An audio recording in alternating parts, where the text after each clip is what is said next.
Hi friends, ಎಲ್ರಿಗೂ ನಮಸ್ಕಾರ. Excel trend ಪಿಕ್ YouTube ಚಾನಲ್ಗೆ ಸ್ವಾಗತ. ನಾನು ನಿಮ್ಮ ಕಾಶಿನಾಥ್.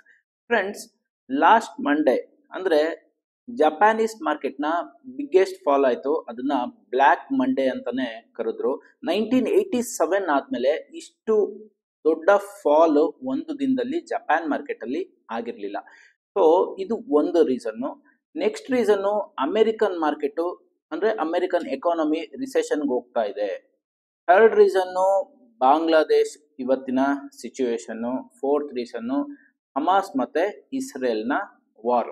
ಈ ಹಮಾಸ್ ಮತ್ತೆ ಇಸ್ರೇಲ್ನ ವಾರ್ ಏನಿದೆ, ಇದು ಥರ್ಡ್ ವರ್ಲ್ಡ್ ವಾರ್ ಆಗೋ ಚಾನ್ಸಸ್ ಕೂಡ ಇದೆ ಅಂತ ಕೆಲವೊಬ್ರು ಹೇಳ್ತಾ ಇದ್ದಾರೆ.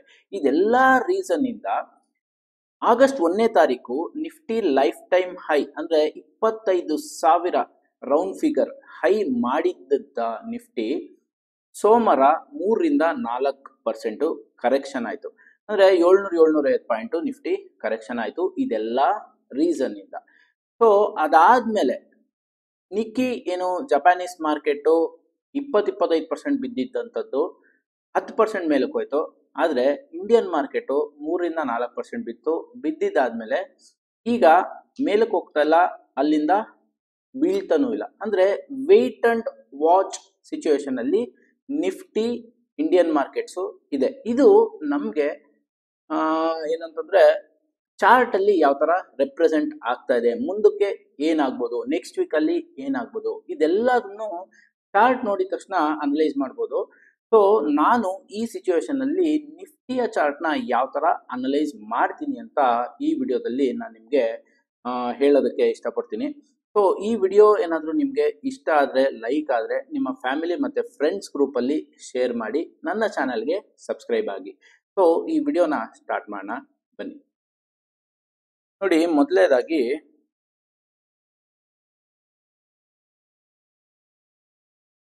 ಇದು ಏನಿದೆ ನಿಫ್ಟಿಯ ಡೇ ಚಾರ್ಟ್. ಓಕೆ, ಸೊ ನಿಫ್ಟಿಯ ಡೇ ಚಾರ್ಟು ನಾನು ಓಪನ್ ಮಾಡ್ಕೊಂಡಿದ್ದೀನಿ. ನೋಡಿ, ಆಗಸ್ಟ್ 1ನೇ ತಾರೀಕು ಲೈಫ್ ಟೈಮ್ ಹೈ ಅಂದರೆ 25,000 ಹೈ ಮಾಡ್ತು. ಅವತ್ತಿಗೆ ಸಿಚುವೇಶನ್ನು ಇಂಡಿಯನ್ ಮಾರ್ಕೆಟ್ದು ಚೆನ್ನಾಗೇ ಇತ್ತು. ನೆಕ್ಸ್ಟ್ ಡೇ ಒಂದು ಕರೆಕ್ಷನ್ ಆಯಿತು. Maybe lifetime high ಮಾಡಿದಾದ್ಮೇಲೆ ಎಲ್ಲ ಸ್ವಲ್ಪ ಪ್ರಾಫಿಟ್ಸ್ನ ಬುಕ್ ಮಾಡಿರ್ಬೋದು, ಹಾಗಾಗಿ ಕರೆಕ್ಷನ್ ಆಯಿತು ಅನ್ನೋದು ಒಂದು ರೀಸನ್ನು. ಆದರೆ ಅದಕ್ಕೆ ನೆಕ್ಸ್ಟ್ ಡೇ ಅಂದರೆ ಮಂಡೇ, ಇದು ಫ್ರೈಡೇ ಕ್ಯಾಂಡಲು ಅಂದರೆ 2ನೇ ತಾರೀಕು ಕ್ಯಾಂಡಲು, ಮಂಡೇ ಗ್ಯಾಪ್ ಡೌನ್ ಆಯಿತು. ಇಲ್ಲಿ ಯಾಕೆ ಗ್ಯಾಪ್ ಡೌನ್ ಆಯಿತು ಅಂತಂದರೆ, ಒಂದು ನಿಕ್ಕಿ ಅಂದರೆ ಜಪಾನೀಸ್ ಮಾರ್ಕೆಟು ಅದು ಬಿಗ್ಗೆಸ್ಟ್ ಫಾಲ್ ಆಗಿತ್ತು ಆಲ್ರೆಡಿ ಇಂಡಿಯನ್ ಮಾರ್ಕೆಟ್ ಓಪನ್ ಆಗೋಷ್ಟರಲ್ಲಿ. ಮತ್ತು ಅಮೆರಿಕಾದಲ್ಲಿ ರಿಸೆಷನ್ ಆಗ್ಬೋದು ಅಂತ ಫ್ರೈಡೇ ಫಾಲ್ ಆಗಿತ್ತು. ಸೊ ಇದೆಲ್ಲ ಸಿಚುವೇಶನ್ ಇಂದ ಇಂಡಿಯನ್ ಮಾರ್ಕೆಟ್ ಅಂದರೆ ಗ್ಲೋಬಲ್ ಸೆಲ್ ಆಫ್ ಇಂದ ಇಂಡಿಯನ್ ಮಾರ್ಕೆಟು ಗ್ಯಾಪ್ ಡೌನ್ ಆಯಿತು. ನೋಡಿ, ಇಲ್ಲಿ ಗ್ಯಾಪ್ ಡೌನ್ ಏನೋ ಆಗೋದಾಗೋಯ್ತು. ಸೊ ಗ್ಯಾಪ್ ಡೌನ್ ಆಗಿದ್ದಾದ್ಮೇಲೆ ಇದೆಲ್ಲ ನ್ಯೂಸು ಇದ್ದಿದ್ರೆ, ಅಂದರೆ ಒಂದು ನ್ಯೂಸ್ ಬಂದಿದೆ ಬ್ಯಾಡ್ ನ್ಯೂಸು, ಅದಾದ್ಮೇಲೆ ಕಂಟಿನ್ಯೂಸ್ ಫಾಲ್ ಆಗಬೇಕಾಯ್ತಲ್ವಾ. ನೋಡಿ, ಇವಾಗ ಇಲ್ಲಿ ಗ್ಯಾಪ್ ಡೌನ್ ಆಗಿದ್ದಾದ್ಮೇಲೆ ಈ ತರ ಕಂಟಿನ್ಯೂ ಬೀಳಬೇಕಾಯ್ತು. ಆದರೆ ಇಲ್ಲಿ ಗ್ಯಾಪ್ ಡೌನ್ ಆಯಿತು. ನೆಕ್ಸ್ಟ್ ಡೇ ಅಂದರೆ 6ನೇ ತಾರೀಕು ಏನಾಯ್ತು ಅಂತಂದ್ರೆ, ನಿಕ್ಕಿ ಇಂಡಿಯನ್ ಮಾರ್ಕೆಟ್ ಓಪನ್ ಆಗೋಷ್ಟರಲ್ಲಿ ಅದು 10% ಅಪ್ ಆಗೋಗಿತ್ತು. ಹಾಗಾಗಿ ನಿಫ್ಟಿನೂ ಒಂದು 300 ಪಾಯಿಂಟ್ಸ್ ಗ್ಯಾಪ್ ಅಪ್ ಆಯಿತು. ಆದರೆ ಗ್ಯಾಪ್ ಅಪ್ ಆಗಿದ್ದು ಸಸ್ಟೈನ್ ಆಗಲಿಲ್ಲ. ಸಸ್ಟೈನ್ ಆಗದೆ ಇದ್ದಿದ್ದಕ್ಕೆ ಮತ್ತೆ ಅವತ್ತು ಕ್ಲೋಸಿಂಗ್ ಅಲ್ಲಿ ಡೌನ್ ಆಯಿತು. ನೋಡಿ, ಈಗ ಇದು ಏನು 6ನೇ ತಾರೀಕು ಅಂದರೆ ಆಗಸ್ಟ್ 6ನೇ ತಾರೀಕನ್ನ 15 ಮಿನಿಟ್ಸ್ ಚಾರ್ಟ್ ಒಂದು ಓಪನ್ ಮಾಡ್ತೀನಿ.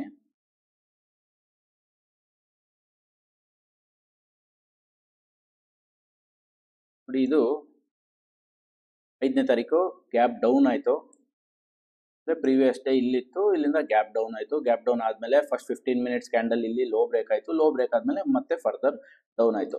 ಸೊ ಯೂಶುವಲಿ ಗ್ಯಾಪ್ ಅಪ್ ಆದಾಗ ಈ ಥರ ಗ್ಯಾಪ್ ಡೌನ್ ಆಗಿ ಕ್ಲೋಸ್ ಆಗಿರುವಂಥ ದಿನ, ಮತ್ತೆ ನೆಕ್ಸ್ಟ್ ಡೇ ಗ್ಯಾಪ್ ಅಪ್ ಏನಾದರೂ ಆದರೆ, ನೋಡಿ ಯೂಶುವಲಿ ನಾನು ಆಸ್ ಎ ಇಂಟ್ರಾಡೇ ಟ್ರೇಡರ್ ನೀವು ಏನು ಮಾಡ್ಬೋದು ಅಂತ ಒಂದೆರಡು ವಿಡಿಯೋ ಮಾಡಿ ಪೋಸ್ಟ್ ಮಾಡಿದ್ದೀನಿ. ನೋಡಿ, ಗ್ಯಾಪ್ ಅಪ್ ಆದಾಗ 9:15 to 9:30 ಕ್ಯಾಂಡಲ್ ಏನಿದೆ, ಇದು ಆಗೋವರೆಗೂ ವೆಯ್ಟ್ ಮಾಡಬೇಕು. ಸೊ ಯಾವುದೇ ಒಂದು ಸಿಚುವೇಶನ್ ಅಂದರೆ ಯಾವುದೇ ಒಂದು ಪೊಸಿಷನ್ಸ್ನ ನೀವು ತಗೊಳ್ಳೋದಕ್ಕೆ ಹೋಗಬಾರ್ದು. ನೋಡಿ, ಗ್ಯಾಪ್ ಅಪ್ ಆದಾಗ ಯೂಶುವಲಿ ಏನು ಅಂತಂದರೆ, ಫಸ್ಟ್ 15 ಮಿನಿಟ್ಸ್ ಕ್ಯಾಂಡಲ್ ಏನಿದೆ ಇದು ಬ್ರೇಕ್ ಆದರೆ ಮಾತ್ರ ಫರ್ದರ್ ಮೇಲಕ್ಕೆ ಹೋಗೋ ಚಾನ್ಸಸ್ ಇರುತ್ತೆ. ಡೇ ಸ್ಲೋನ ನಾವು ಸ್ಟಾಪ್ ಲಾಸ್ ಇಟ್ಕೊಂಡು ಯಾರು ನಿಫ್ಟಿ ಟ್ರೇಡ್ ಮಾಡ್ತಾರೋ ಅವರು ಮಾಡ್ಬೋದು. ಹೆಂಗೆ ಪ್ರೀವಿಯಸ್ ಡೇ ಗ್ಯಾಪ್ ಡೌನ್ ಆದಾಗ ಫಸ್ಟ್ 15 ಮಿನಿಟ್ಸ್ ಲೋ ಇಲ್ಲಿ ಬ್ರೇಕ್ ಆದ್ಮೇಲೆ ಬಿದ್ದಿದೆಯೋ, ಅದೇ ತರ ಗ್ಯಾಪ್ ಅಪ್ ಆದಾಗಲೂ ಫಸ್ಟ್ 15 ಮಿನಿಟ್ಸ್ ಹೈ ಬ್ರೇಕ್ ಆದ್ರೆ ಮಾತ್ರ ಕಂಟಿನ್ಯೂಸ್ ಆಗಿ ಮತ್ತೆ ಮೇಲಕ್ಕೆ ಹೋಗೋ ಚಾನ್ಸಸ್ ಇರುತ್ತೆ. ಡೇ ಸ್ಲೋನ ನಾವು ಸ್ಟಾಪ್ ಲಾಸ್ ಆಗಿ ಇಟ್ಕೊಬಹುದು. ಆದ್ರೆ ಗ್ಯಾಪ್ ಅಪ್ ಆದ್ಮೇಲೆ ಅಂದ್ರೆ 300-350 ಪಾಯಿಂಟ್ ಗ್ಯಾಪ್ ಅಪ್ ಆಯ್ತು, ಯಾವುದಕ್ಕೋಸ್ಕರ ಜಪಾನೀಸ್ ಮಾರ್ಕೆಟ್ ಅಪ್ ಆಗಿದೆ ಅನ್ನೋದಕ್ಕೋಸ್ಕರ. ಆದ್ರೆ ಫಸ್ಟ್ 15 ಮಿನಿಟ್ಸ್ ಹೈ ಬ್ರೇಕ್ ಆಗಲಿಲ್ಲ, ಅದಾದ್ಮೇಲೆ ಮತ್ತೆ ಇಂಡಿಯನ್ ಮಾರ್ಕೆಟ್ಸು ಮೈನಸ್ ಅಲ್ಲೇ ಕ್ಲೋಸ್ ಆಯ್ತು. ಅದಕ್ಕೆ ನೆಕ್ಸ್ಟ್ ಡೇ ಮತ್ತೆ ಗ್ಯಾಪ್ ಅಪ್ ಆಯಿತು. ಆದರೆ ಅಗೈನ್ ನೋಡಿ ಇಲ್ಲೂ ಫಸ್ಟ್ 15 ಮಿನಿಟ್ಸ್ ಕ್ಯಾಂಡಲ್ ಏನಿದೆ ಅದು ಬ್ರೇಕ್ ಆಗಲಿಲ್ಲ, ಮತ್ತೆ ಸೈಡ್ ವೇಸ್ ಆಗಿದೆ. ಸೊ ಇದಾದ್ಮೇಲೆ ಏನು ಅಂತಂದ್ರೆ ನಿಫ್ಟಿ ಒಂದು ಗ್ಯಾಪ್ ಡೌನ್ ಆದ್ಮೇಲೆ 3-4 ಡೇಸ್ ಇಂದ ಒಂದು ವೆಯ್ಟ್ ಅಂಡ್ ವಾಚ್ ಸಿಚುವೇಶನ್ ಅಲ್ಲಿ ಇದೆ. ಅದು ನಮಗೆ ಕ್ಯಾಂಡಲ್ ಸ್ಟಿಕ್ಸ್ ಅಲ್ಲಿ ಹೆಂಗ್ ಗೊತ್ತಾಗುತ್ತೆ ಅಂದ್ರೆ ನೋಡಿ, ಒಂದು ಬಿಗ್ ಫಾಲ್ ಆಯ್ತು, ಅದಾದ್ಮೇಲೆ ನೆಕ್ಸ್ಟ್ ಡೇನು ಈ ದೊಡ್ಡ ಕ್ಯಾಂಡಲ್ ಏನಿದೆ ಆಲ್ಮೋಸ್ಟ್ ಈ ಕ್ಯಾಂಡಲ್ ಒಳಗಡೆನೆ ಈ ಮೂಮೆಂಟ್ಸು ಇದೆ ಈ ಕ್ಯಾಂಡಲ್ದು. ಅದಕ್ಕೆ ನೆಕ್ಸ್ಟ್ ಡೇ ಅಂದ್ರೆ 7ನೇ ತಾರೀಕು ಈ ಬಿಗ್ ಕ್ಯಾಂಡಲ್ ಫಾಲ್ ಏನಿದೆ ಅದ್ರ ಒಳಗಡೆ ಕಂಪ್ಲೀಟ್ ಆಗಿ ಒಂದು ಸ್ಮಾಲ್ ಕ್ಯಾಂಡಲ್ ಆಗಿದೆ ನೋಡಿ. ಇದು ಕಂಪ್ಲೀಟ್ ಆಗಿ ಒಂದು small candle, small green candle. ಇದನ್ನ ನಾವು ಏನಂತ ಕರಿತೀವಿ ಅಂತಂದ್ರೆ ಹರಾಮಿ ಪ್ಯಾಟ್ರನ್ ಅಂತ ಕರಿತೀವಿ. ಒನ್ ಆಫ್ ದ ಹರಾಮಿ ಪ್ಯಾಟ್ರನ್ ಅಂತಂದ್ರೆ, ಹರಾಮಿ ಪ್ಯಾಟ್ರನ್ ಅಂದ್ರೆ ಏನು ಅಂದ್ರೆ ಒಂದು ಬಾಟಮ್ ಅಲ್ಲಿ ಅಂದ್ರೆ ಈ ಡೌನ್ ಫಾಲ್ ಅಲ್ಲಿ ಕೆಳಗಡೆ ಇದ್ದಾಗ ಒಂದು ರೆಡ್ ಕ್ಯಾಂಡಲ್ ಕಂಪ್ಲೀಟ್ ಒಳಗಡೆ ಒಂದು ಗ್ರೀನ್ ಕ್ಯಾಂಡಲ್ ಆಗಬೇಕು. ಗ್ರೀನ್ ಕ್ಯಾಂಡಲ್ ಆದ್ರೆ ನೆಕ್ಸ್ಟ್ ಈ ಹರಾಮಿದು ಅಂದ್ರೆ ದೊಡ್ಡ ಕ್ಯಾಂಡಲ್ ಏನಿರುತ್ತೋ ಇದಕ್ಕೆ ನಾವು ಮದರ್ ಕ್ಯಾಂಡಲ್ ಅಂತ ಕರಿತೀವಿ, ಇದಕ್ಕೆ ನಾವು ಬೇಬಿ ಕ್ಯಾಂಡಲ್ ಅಂತ ಕರಿತೀವಿ. ಹರಾಮಿ ಪ್ಯಾಟ್ರನ್ ಅಂತ ನೀವು ಗೂಗಲ್ ಅಲ್ಲಿ ಸರ್ಚ್ ಮಾಡಿದ್ರೆ ಈಸಿಯಾಗಿ ಬರುತ್ತೆ. ಸೊ ಈ ಮದರ್ ಕ್ಯಾಂಡಲ್ ಏನಿದೆ, ಈ ಹೈ ಏನಿದು ಹೈ 24,382, ಈ ಹೈ ಮೇಲ್ಗಡೆ ಒನ್ ಡೇ ಕ್ಲೋಸ್ ಆದ್ರೆ ನೆಕ್ಸ್ಟ್ ಇದು ಮತ್ತೆ ನಿಫ್ಟಿ ಮೇಲಕ್ಕೆ ಹೋಗೋ ಚಾನ್ಸಸ್ ಇರುತ್ತೆ, ಈ ಹೈ ಬ್ರೇಕ್ ಆಗೋ ಚಾನ್ಸಸ್ ಇರುತ್ತೆ. ಇಲ್ಲ ಈಗ ನೋಡಿ ಈ ಕ್ಯಾಂಡಲ್ ಸ್ಟಿಕ್ಸ್ ನಾವು ನೋಡ್ತಾ ಇದ್ರೆ ಏನು ಅಂತಂದ್ರೆ ಸೈಡ್ ವೇಸ್ ಅಲ್ಲಿದೆ, ವೆಯ್ಟ್ ಅಂಡ್ ವಾಚ್ ಮೋಡಲ್ ಇದೆ. ಈಗ ನೆಕ್ಸ್ಟ್ ಇಲ್ಲಿಂದ ಫಾಲ್ ಆಗ್ಬೇಕು ಅಂತಂದ್ರೆ ಏನು ಅಂತಂದ್ರೆ ಈ ಲೋ ಏನಿದೆ, ಈ ಲೋ ಕೆಳಗಡೆ ಅಗೈನ್ ಕ್ಲೋಸ್ ಆಯ್ತು ಅಂದ್ರೆ 23,893 ಕೆಳಗಡೆ ಕ್ಲೋಸ್ ಆಯ್ತು ಅಂತಂದ್ರೆ ಮತ್ತೆ ಡೌನ್ವರ್ಡ್ ಸ್ಟಾರ್ಟ್ ಆಗುತ್ತೆ. ನೋಡಿ ಇಲ್ಲಿ ನಾವು ಅರ್ಥ ಮಾಡ್ಕೊಬೇಕಾಗಿರುವಂಥದ್ದು, ಗ್ಯಾಪ್ ಡೌನ್ ಆಯ್ತು, ಈ ಫಾಲ್ಗೆ ಇದೇ ಲೋಯೆಸ್ಟ್ ಪಾಯಿಂಟ್ ಅಂದ್ರೆ ಇಲ್ಲಿಂದ ಬಿದ್ದಿರೋದಕ್ಕೆ ಇದೇ ಲೋಯೆಸ್ಟ್ ಪಾಯಿಂಟ್. ಇಲ್ಲಿ ಒಂದು ಹರಾಮಿ ಪ್ಯಾಟ್ರನ್ ತರ ಕ್ಯಾಂಡಲ್ಸ್ ಫಾರ್ಮೇಶನ್ ಆಗಿದೆ. ಈಗ ನಿಫ್ಟಿ ಮೇಲಕ್ಕೆ ಹೋಗ್ಬೇಕು ಅಂತಂದ್ರೆ 24,388 ಅಂದ್ರೆ 24,400 ಅಂತ ಇಟ್ಕೋಣ. ಇದ್ರ ಮೇಲ್ಗಡೆ ಒನ್ ಡೇ ಕ್ಲೋಸ್ ಆಯ್ತು ಅಂತಂದ್ರೆ ಮತ್ತೆ ಮೇಲಕ್ಕೆ ಹೋಗೋ ಚಾನ್ಸಸ್ ಇರುತ್ತೆ. ಇಲ್ಲ 23,900 ಕೆಳಗಡೆ ಕ್ಲೋಸ್ ಆಯ್ತು ಅಂತಂದ್ರೆ ಮತ್ತೆ ಬೀಳೋ ಚಾನ್ಸಸ್ ಇರುತ್ತೆ. ನೋಡಿ ಇದೇ ತರ ಸಿಚುವೇಶನ್ಸ್ ಪ್ರೀವಿಯಸ್ಲಿ ಎಲ್ಲೆಲ್ಲಾಗಿದೆ ಅಂತಂದ್ರೆ ನೋಡಿ ಇಲ್ಲೊಂದು ಫಾಲ್ ಆಗಿದೆ, ಕರೆಕ್ಟಾ? ಇಲ್ಲಿಂದ ಇಲ್ಲಿಗೆ ಫಾಲ್ ಆದಾಗ ಇದು ದೊಡ್ಡ ಕ್ಯಾಂಡಲ್ ಆದ್ಮೇಲೆ ಬಿಗ್ ಕ್ಯಾಂಡಲ್ ಒಳಗಡೆ 2 ಬೇಬಿ ಕ್ಯಾಂಡಲ್ಸ್ ಆಗಿದೆ. ಅದಾದ್ಮೇಲೆ ಹೈ ಏನಿದೆ ಅಂದ್ರೆ ಮದರ್ ಕ್ಯಾಂಡಲ್ ಹೈ, ಅದ್ರ ಮೇಲ್ಗಡೆ ಈ ಕ್ಯಾಂಡಲ್ ಕ್ಲೋಸ್ ಆಯ್ತು, ಕ್ಲೋಸ್ ಆದ್ಮೇಲೆ ಮತ್ತೆ ರ್ಯಾಲಿ ಆಯ್ತು. ಅಂದ್ರೆ ಬೀಳ್ಬೇಕಾದ್ರೆ ಈ ಹರಾಮಿ ಪ್ಯಾಟರ್ನ್ ನಾವು ಸೆಂಟ್ರಲ್ ಎಲ್ಲ ನೋಡಂಗಿಲ್ಲ. ನೋಡಿ ಇಲ್ಲೊಂದು ದೊಡ್ಡ ಕ್ಯಾಂಡಲ್, ಅದ್ರೊಳಗಡೆ 2 ಕ್ಯಾಂಡಲ್ ಅಂತಂದ್ರೆ ಇದು ನಮ್ಗೆ ಸೆಂಟರ್ ಅಲ್ಲಿ ಇದೆ. ಸೊ ಇದು ಅಂದ್ರೆ ಫುಲ್ ಫಾಲ್ ಆಗಿಲ್ಲ. ಈ ಮಿಡಲ್ ಪಾಯಿಂಟ್ಸ್ ಅಲ್ಲೆಲ್ಲ ನಾವು ಹರಾಮಿ ಪ್ಯಾಟರ್ನ್ ನೋಡಂಗಿಲ್ಲ. ಒಂದು ಫಾಲ್ ಆಗ್ಬೇಕು, ಈ ತರ ಫಾಲ್ ಆಗಿದ್ದಾದ್ಮೇಲೆ ಏನಾದ್ರು ಆಯ್ತು ಅಂತಂದ್ರೆ ಮಾತ್ರ ಅದು ವ್ಯಾಲಿಡ್ ಇರುತ್ತೆ. ನೋಡಿ ಇಲ್ಲೊಂದು ಬಿಗ್ ಫಾಲ್ ಆಯ್ತು, ಅದಾದ್ಮೇಲೆ ಅದೇ ತರ ಪ್ರೀವಿಯಸ್ಲಿ ನಾವು ಇದೇ ತರ ಚಾರ್ಟ್ ನೋಡ್ಕೊಂಡು ಹೋದ್ರೆ ಪ್ರೀವಿಯಸ್ಲಿ ಎಲ್ಲಾಗಿದೆ ಅಂತಂದ್ರೆ ಇಲ್ಲೊಂದು ಪ್ಯಾಟರ್ನ್ ಆಗಿದೆ ನೋಡಿ, ಇಲ್ಲೊಂದು ಡೌನು, ಇಲ್ಲಿ ಹರಾಮಿ ಪ್ಯಾಟರ್ನ್ ಆಗಿಲ್ಲ, ದಿಸ್ ಈಸ್ ಬುಲ್ಲಿಶ್ ಎನ್ಗಲ್ಫ್ ಪ್ಯಾಟರ್ನ್ ಆಗಿದೆ. ಸೊ ಮತ್ತೆ ಇಲ್ಲಿಂದ ಇಲ್ಲಕ್ಕೆ ಹೋಗಿದೆ. ಅದಕ್ಕೂ ಮೊದಲು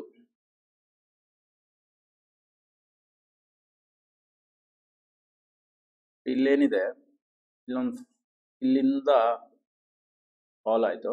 ಸೊ ಫಾಲ್ ಆದ್ಮೇಲೆ ನೋಡಿ ಇಲ್ಲಿ ಹೆಚ್ಚು ಕಡಿಮೆ ಈ 4 ಕ್ಯಾಂಡಲ್ಸ್ ಏನಿದೆ, ಇವಾಗ ಏನ್ ಆಗ್ತಾ ಇದೆ ನಿಫ್ಟಿ ಅದೇ ತರ ಸಿಚುವೇಶನ್ ಪ್ರೀವಿಯಸ್ಲಿ ಇಲ್ಲಿ 1, 2, 3, 4 ಅಂದ್ರೆ ವೆಯ್ಟ್ ಅಂಡ್ ವಾಚ್ ಸಿಚುವೇಶನ್ ಅಲ್ಲಿ ಈ ತರ ಆಗುತ್ತೆ. ಅದಾದ್ಮೇಲೆ ಈ ಹೈ ಏನಿದೆ ರೆಡ್ ಕ್ಯಾಂಡಲ್ ಹೈ ಮೇಲ್ಗಡೆ ಇಲ್ಲಿ ಕ್ಲೋಸ್ ಆಯ್ತು, ಕ್ಲೋಸ್ ಆಗಿದ್ದಾದ್ಮೇಲೆ ರ್ಯಾಲಿ ಆಗೋದಕ್ಕೆ ಸ್ಟಾರ್ಟ್ ಆಯ್ತು. So as of now situation, ಇವಾಗಿನ ಸಿಚುವೇಶನ್ ಕೂಡ ಹೆಂಗಿದೆ ಅಂತಂದ್ರೆ ಈ ತರ ಪ್ಯಾಟರ್ನ್ ಇದೆ ನೋಡಿ, 1, 2, 3, 4 ದಿನ ಸೈಡ್ ವೇಸು, ಸೈಡ್ ವೇಸ್ ಆದ್ಮೇಲೆ ಒಂದು ಹೈ ಮೇಲ್ಗಡೆ ಕ್ಲೋಸ್ ಆಯ್ತು, ಮತ್ತೆ ಮೇಲಕ್ಕೆ ಹೋಯ್ತು. ಸೊ ಇವಾಗ ಏನಾಗ್ಬೋದು ಅಂತಂದ್ರೆ ನೋಡಿ,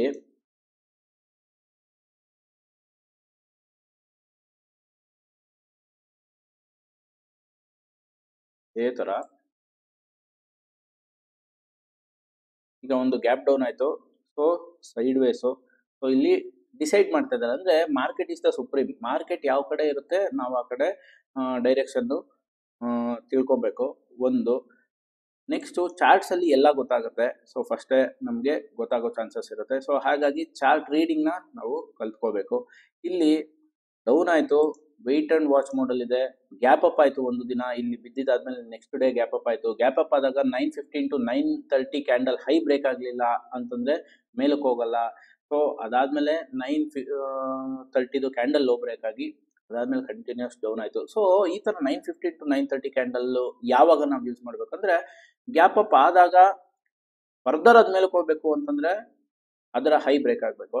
ಈ ತರ ಗ್ಯಾಪ್ ಡೌನ್ ಆದಾಗ ಇಲ್ಲಿ ಏನಾದ್ರು ಹರಾಮಿ ಪ್ಯಾಟರ್ನ್ ಇದೆಯಾ, ಸೊ ಆ ತರ ನೋಡಿದಾಗ ನಮಗೆ ಒಂದು ಓವರ್ ಆಲ್ ಮಾರ್ಕೆಟ್ ಡೈರೆಕ್ಷನ್ ಗೊತ್ತಾಗುತ್ತೆ. ಈಗ ನಾನು ಇದೊಂದು ಹಾರಿಸಾಂಟಲ್ ಲೈನ್ ಪ್ಲಸ್ ಇಲ್ಲೊಂದು ಹಾರಿಸಾಂಟಲ್ ಲೈನ್. ಸೊ ಈಗ ಇದ್ರ ಒಳಗಡೆನೆ ಏನಾದ್ರು ಇನ್ನ 10 ದಿನ ಟ್ರೇಡ್ ಆಗುತ್ತಾ? ಸೊ ಸೈಡ್ ವೇಸ್ ಅಲ್ಲಿ ಇದೆ ಅಂದ್ರೆ ವೆಯ್ಟ್ ಮಾಡ್ತಿದೆ ಮಾರ್ಕೆಟ್ ಅಂತ. ಇದ್ರ ಮೇಲ್ಗಡೆ ಏನಾದ್ರು ಕ್ಲೋಸ್ ಆಗುತ್ತಾ? ಸೊ ಇಲ್ಲಿಂದ ಮತ್ತೆ ಮೇಲಕ್ಕೆ ಹೋಗ್ಬೋದು. ಇದ್ರ ಕೆಳಗಡೆ ಏನಾದ್ರು ಕ್ಲೋಸ್ ಆಗುತ್ತಾ? ಎಲ್ಲಿವರೆಗೂ ಬೀಳ್ಬೋದು ಅಂತಂದ್ರೆ ನಾವು ವೀಕ್ಲಿ ಚಾರ್ಟ್ ನೋಡಿದ್ರೆ ನೋಡಿ, ವೀಕ್ಲಿ ಚಾರ್ಟ್ ಅಲ್ಲಿ ಏನಾಗಿದೆ, ಇನ್ನು 20 ಡೇ ಮೂವಿಂಗ್ ಅವರೇಜ್ ಅಂದ್ರೆ ಮಿಡಲ್ ಬ್ಯಾಂಡ್ ಏನ್ ಹೇಳ್ತೀವಿ, ಇದು 20 ಡೇ ಮೂವಿಂಗ್ ಅವರೇಜ್. ಇನ್ನ ಇಲ್ಲಿ ಕರೆಕ್ಷನ್ ಅನ್ನೋದೇ ಏನು ಕಾಣಿಸ್ತಾ ಇಲ್ಲ. ಒಂದು ಸ್ವಲ್ಪ ಡೌನ್ ಆಗಿದೆ, ಆದ್ರೆ ಯೂಶುವಲಿ ಕರೆಕ್ಷನ್ ಆಗ್ಬೇಕಾದ್ರೆ ಮಿಡಲ್ ಬ್ಯಾಂಡ್ ವರ್ಗು ಬಂದು ಅಲ್ಲಿಂದ ಮೇಲಕ್ಕೆ ಹೋಗ್ಬೋದು. ಸೊ ಈಗ ಮಾರ್ಕೆಟ್ ಇರೋದು 24,117. ಸೊ ಇದರ ಮಿಡಲ್ ಬ್ಯಾಂಡ್ ಅಂದ್ರೆ ವೀಕ್ಲಿ ಚಾರ್ಟ್ ನ ಮಿಡಲ್ ಬ್ಯಾಂಡ್ ಅಂತಂದ್ರೆ 23,300. ಸೊ ಹರಾಮಿ ಪ್ಯಾಟರ್ನ್ ಕೆಳಗಡೆ ಅಂದ್ರೆ 23,900 ಕೆಳಗಡೆ ಏನಾದ್ರು ನಿಫ್ಟಿ ಕ್ಲೋಸ್ ಆಯ್ತು ಅಂತಂದ್ರೆ ಡೇ ಚಾರ್ಟ್ ಪ್ರಕಾರ ಇದು 23,300 ವರ್ಗು ಬರೋ ಚಾನ್ಸಸ್ ಇದೆ. ಅಕಸ್ಮಾತ್ ಇದು ಬ್ರೇಕ್ ಆಯ್ತು ಅಂತಂದ್ರೆ ಇಲ್ಲಿವರೆಗೂ ಬರೋ ಚಾನ್ಸಸ್ ಇದೆ 21,700. As of now wait and watch situation ಅಲ್ಲಿ ಮಾರ್ಕೆಟ್ ಇದೆ. ಮಂತ್ಲಿ ಚಾರ್ಟ್ ನೋಡಿದಾಗ ನಮ್ಗೆ ಏನ್ ಅನ್ಸುತ್ತೆ ನಿಫ್ಟಿ ಅಂತಂದ್ರೆ ನೋಡಿ, ಇಲ್ಲಿಂದ ಮೇಲಕ್ಕೆ ಹೋಗ್ಬೇಕಾದ್ರೆ ಇಲ್ಲಿಂದ ಮೇಲಕ್ಕೆ ಹೋಗಿದೆ, ಕರೆಕ್ಟ್ ಅಲ್ವಾ? ಇಲ್ಲಿಂದ ಮೇಲಕ್ಕೆ ಹೋದ್ರೆ ಇಲ್ಲೆಲ್ಲ ಎಷ್ಟೇ ಕರೆಕ್ಷನ್ ಬಂದಿದ್ರು ಪ್ರೀವಿಯಸ್ ಮಂತ್ ಲೋ ಕೆಳಗಡೆ ಯಾವುದೇ ಒಂದು ದಿನ ನಿಫ್ಟಿ ಕ್ಲೋಸ್ ಆಗಿಲ್ಲ. ಪ್ರೀವಿಯಸ್ ಮಂತ್ ಲೋ, ಇವಾಗ ನಾವಿರುವಂತದ್ದು August month, July month low ಕೆಳಗಡೆ ಅಂದ್ರೆ ಜುಲೈಯಲ್ಲಿ ಮಂತ್ ಲೋ ಎಷ್ಟು ಮಾಡಿದೆ 24,999 ಮಾಡಿದೆ. ಆದ್ರೆ 23,992 ಮಾಡಿದೆ ಲೋ, ಜುಲೈ ಮಂತ್ ನ ಲೋ. ಇದರ ಕೆಳಗಡೆ ಒನ್ ಡೇ ಏನಾದ್ರು ಕ್ಲೋಸ್ ಆಯ್ತು ಅಂತಂದ್ರೆ ಅವಾಗ ಡೇ ಚಾರ್ಟ್ ಅಲ್ಲಿ ಹರಾಮಿ ಪ್ಯಾಟರ್ನ್ ಏನಿದೆ ಅದ್ರ ಕೆಳಗಡೆನೂ ಕ್ಲೋಸ್ ಆಗೋ ಚಾನ್ಸಸ್ ಇದೆ. ಸೊ ಹಾಗಾಗಿ ಇಲ್ಲಿ ಸಿಚುವೇಶನ್ಸ್ ಮ್ಯಾಚ್ ಆಗ್ತಾ ಇದೆ. ಮಂತ್ಲಿ ಲೋ ಕೆಳಗಡೆ ಒನ್ ಡೇ ಕ್ಲೋಸ್ ಆದ್ರೆ, ಅದೇ ತರ ಇಲ್ಲಿ ಗ್ಯಾಪ್ ಡೌನ್ ಆಗಿರೋ ಲೋ ಕೆಳಗಡೆ ಏನಾದ್ರು ಕ್ಲೋಸ್ ಆಯ್ತು ಅಂತಂದ್ರೆ ಎರಡೂ ಮ್ಯಾಚ್ ಆಗಿ ವೀಕ್ಲಿ ಚಾರ್ಟ್ ಪ್ರಕಾರ ನಮ್ಗೆ 23,300 ಅಥವಾ 21,800 ವರ್ಗೂ ನಿಫ್ಟಿ ಬರೋ ಚಾನ್ಸಸ್ ಇದೆ. ಸೊ ಹಾಗಾಗಿ 2-3 ದಿನದಿಂದ ನಾನು ನನ್ನ ಗ್ರೂಪ್ ಅಲ್ಲಿ ಅಲರ್ಟ್ ಮೆಸೇಜ್ ನ ಕೊಡ್ತಾ ಇದ್ದೀನಿ. ವೆಯ್ಟ್ ಮಾಡಿ, ಮಾರ್ಕೆಟ್ ಕರೆಕ್ಷನ್ ಆಗೋ ಚಾನ್ಸಸ್ ಇದೆ. ಒಂದು ಅಕಸ್ಮಾತ್ ಕರೆಕ್ಷನ್ ಆಗಲ್ಲ ಅಂತ ಏನಾದ್ರು ಇತ್ತು ಅಂತಂದ್ರೆ ಮತ್ತೆ ಮೇಲಕ್ಕೆ ಹೋಗೋದು ಅಂತಂದ್ರೆ ಯಾವಾಗ ಅಂತಂದ್ರೆ 24,390 24,400 ಅಂತ ಇಟ್ಕೊಳ್ಳೋಣ. ಅದ್ರ ಮೇಲ್ಗಡೆ ಹೋಗಕ್ ಸ್ಟಾರ್ಟ್ ಆಯ್ತು, ಅದ್ರ ಮೇಲ್ಗಡೆ ಕ್ಲೋಸ್ ಆಯ್ತು ಒನ್ ಡೇ ಅಂತಂದ್ರೆ ಮಾತ್ರ ಮತ್ತೆ ಮೇಲಕ್ಕೆ ಹೋಗಕ್ಕೆ ಚಾನ್ಸಸ್ ಇದೆ. ನಾವು ಬ್ಯಾಂಕ್ ನಿಫ್ಟಿ ಚಾರ್ಟ್ ನ ನೋಡಿದ್ರೆ, ಯಾಕೆಂತಂದ್ರೆ ನಿಫ್ಟಿ ಅಂಡ್ ಬ್ಯಾಂಕ್ ನಿಫ್ಟಿ ಎರಡು ಒಂದು ಅಣ್ಣ ತಮ್ಮ ಇದ್ದಂಗೆ. ಸೊ ಬ್ಯಾಂಕ್ ನಿಫ್ಟಿಲಿ ನಮ್ಗೆ ಮೇಜರ್ ಫೈನಾನ್ಷಿಯಲ್ಸ್ ಇರೋದ್ರಿಂದ ನಿಫ್ಟಿ ಬ್ಯಾಂಕ್ ನಿಫ್ಟಿ ಎರಡು ಚಾರ್ಟ್ ನ ನಾವು ಅನಲೈಸ್ ಮಾಡಿದ್ರೆ ನಮ್ಗೆ ಒಂದು ಕ್ಲಿಯರ್ ಪಿಕ್ಚರ್ ಗೊತ್ತಾಗುತ್ತೆ. ನೋಡಿ, ಬ್ಯಾಂಕ್ ನಿಫ್ಟಿ ಪ್ಯಾಟರ್ನ್ ಅದೇ ತರ ಇದೆ, ನಿಫ್ಟಿಲಿ ಯಾವ ತರ ಪ್ಯಾಟರ್ನ್ ಇದೆ ಅದೇ ತರ ಇದೆ. ನೋಡಿ, ಒಂದು ಫಾಲ್ ಆಯ್ತು, ಫಾಲ್ ಆದ್ಮೇಲೆ ಈ ಲೋ ಏನಿದೆ ಅದ್ರ ಕೆಳಗಡೆ ಮತ್ತೆ ಕ್ಲೋಸ್ ಆಗ್ತಾ ಇಲ್ಲ. ಮತ್ತೆ ನೆಕ್ಸ್ಟ್ ಡೇ ಒಂದು ರೆಡ್ ಅಂದ್ರೆ 6ನೇ ತಾರೀಕು ಒಳಗಡೆನೆ 7ನೇ ತಾರೀಕು ಕ್ಯಾಂಡಲ್ ಆಗಿದೆ. ಸೊ 6ನೇ ತಾರೀಕು ಒಳಗಡೆನೆ ಇವತ್ತಿನ ಕ್ಯಾಂಡಲ್ ಫಾರ್ಮೇಶನ್ ಆಗಿದೆ. ಸೊ ಇದೊಂಥರ ಹರಾಮಿ ಪ್ಯಾಟರ್ನ್ ತರ ಇದೆ. ಸೊ ಈ ಫಾಲ್ಗೆ ಬ್ಯಾಂಕ್ ನಿಫ್ಟಿಯ ಇಲ್ಲಿಂದ ಇಲ್ಲಿಯ ಫಾಲ್ಗೆ ಇದೇ lowest point. So lowest point ಅಲ್ಲಿ ನಮಗೆ ಈ ತರ ಹರಾಮಿ ಪ್ಯಾಟ್ರನ್ ಏನಾದ್ರು ಆಯ್ತು ಅಂದ್ರೆ ಯೂಶುವಲಿ ನಾನು ಏನ್ ಮಾಡ್ತೀನಿ ಅಂದ್ರೆ ಈ ಹೈ ಏನಿದೆ ಇದನ್ನ ಮಾರ್ಕ್ ಮಾಡ್ಕೊಳ್ತೀನಿ ಪ್ಲಸ್ ಲೋ ಏನಿದೆ ಮಾರ್ಕ್ ಮಾಡ್ಕೊಂಡು ಈ ಹೈ ಮೇಲ್ಗಡೆ ಹೋದ್ರೆ ಅಂದ್ರೆ 50,750 ಮೇಲ್ಗಡೆ ಬ್ಯಾಂಕ್ ನಿಫ್ಟಿ ಕ್ಲೋಸ್ ಆಗಬೇಕು. ನೋಡಿ ಇವತ್ತು RBI ಪಾಲಿಸಿ ಬಂತು, ಪಾಸಿಟಿವ್ ಆಗೂ ಇತ್ತು, ಆದ್ರೆ ಬ್ಯಾಂಕ್ ನಿಫ್ಟಿ ಅಟೆಂಪ್ಟ್ ಮಾಡ್ತು ಮೇಲಕ್ಕೆ ಹೋಗೋದಕ್ಕೆ, ಆದ್ರೆ ಮೇಲಕ್ಕೆ ಹೋಗ್ಲಿಲ್ಲ. ಕ್ಲೋಸಿಂಗ್ ಅಲ್ಲಿ ಮತ್ತೆ ಮೈನಸ್ಗೆ ಬಂತು. ಯಾಕೆಂತಂದ್ರೆ ಇವತ್ತು ನಿಫ್ಟಿ ಡ್ರ್ಯಾಗ್ ಮಾಡ್ತು, ನಿಫ್ಟಿ ಡೌನ್ವರ್ಡ್ ಅಲ್ಲಿ ಇತ್ತು. ಸೊ ಈಗ ಹೆಂಗಿದೆ ಸಿಚುವೇಶನ್ ಅಂತಂದ್ರೆ ವೇಟ್ ಅಂಡ್ ವಾಚ್ ಸಿಚುವೇಶನ್ ಅಲ್ಲಿ ಇದೆ. ಸೊ ಈ ತರ ಸಿಚುವೇಶನ್ಸ್ ಅಲ್ಲಿ ಸುಮ್ಮನೆ ಮಾರ್ಕೆಟ್ ಮೂವ್ಮೆಂಟ್ ಆಗ್ತಾ ಇದೆಯಲ್ಲ, ನಾನು ಯಾವುದೋ ಒಂದು ಸ್ಟಾಕ್ ನ ಬೈ ಮಾಡ್ತೀನಿ, ಆ ತರ ನೀವು ಬೈ ಮಾಡೋದಕ್ಕಿಂತ ಮಾರ್ಕೆಟ್ ಡೈರೆಕ್ಷನ್ ಒಂದು ಕನ್ಫರ್ಮ್ ಆದ್ಮೇಲೆ ನೆಕ್ಸ್ಟ್ ನಿಮ್ಮ ಇನ್ವೆಸ್ಟ್ಮೆಂಟ್ಸ್ ನ ಮಾಡೋದಕ್ಕೆ ಸ್ಟಾರ್ಟ್ ಮಾಡ್ಬೋದು. ಶಾರ್ಟ್ ಟರ್ಮ್ ಟ್ರೇಡ್ಸ್ ಆಗಲಿ, medium to long term trades ಆಗಲಿ. ಇವಾಗ ಅಕಸ್ಮಾತ್ ಇಲ್ಲಿಂದ ಬಿತ್ತು ಅಂತಂದ್ರೆ ನಮಗೆ ಕೆಲವೊಂದು ಏನೋ ಶೇರ್ಸು ಕಡಿಮೆ ಸಿಗುತ್ತೆ. ಸೊ ಹಾಗಾಗಿ ಮಾರ್ಕೆಟ್ ಬೀಳ್ಬೇಕಾದ್ರೆ ಆಪೋಸಿಟ್ ಡೈರೆಕ್ಷನ್ ಅಲ್ಲಿ ನಾವು ಬೈ ಮಾಡಿದಾಗ ಕೆಲವೊಂದು ಶೇರ್ಸು ಮೇಲಕ್ಕೆ ಹೋಗದೆ ಇರೋ ಚಾನ್ಸಸ್ ಇರುತ್ತೆ. ಸೊ ಮಾರ್ಕೆಟೇ ಇವಾಗ ಒಂದು ವೆಯ್ಟ್ ಅಂಡ್ ವಾಚ್ ಸಿಚುವೇಶನ್ ಇದ್ದಾಗ ನಾವು ವೆಯ್ಟ್ ಮಾಡಿ ನೆಕ್ಸ್ಟ್ ನಮ್ಮ ಪರ್ಚೇಸಸ್ನ